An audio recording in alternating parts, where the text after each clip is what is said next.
challenges to the financial architecture, talking about capital flows, unconventional monetary policies, and their spillovers across countries. We've spoken about populism. Actually, the first panel ended very much in issues of political economy, of changes in the financial sector.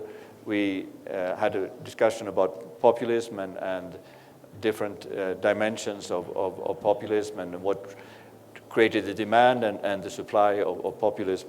We're kind of taught to either be ultra-romantic about government fixing problems or to be ultra-romantic about markets.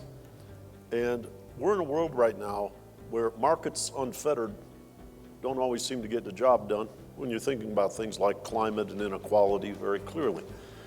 But you're also in an era where I would say the Treaty of Westphalia, the structure of the nation state, is drawn into question in this globalized environment, and governments aren't quite as effective as they were in your kind of textbook models of how a closed economy would work.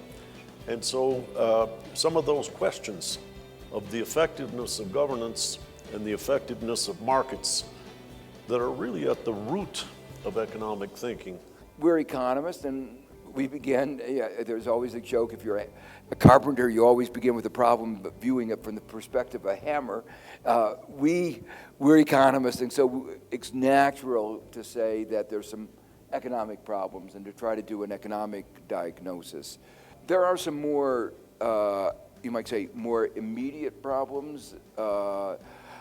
Globalization, which has been championed for 40 years, is now clearly in the country which championed it under question. How is globalization, which was supposed to be good for everybody, wind up making everybody in the developing countries, or many in the developing countries, unhappy, and many people in the developed countries unhappy?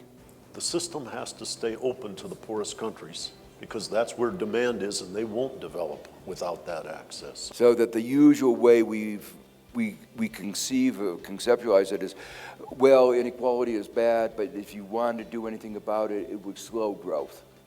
There's a growing consensus today that the magnitude of the inequality and the forms in which inequality has been created actually have the effect of undermining our societal performance.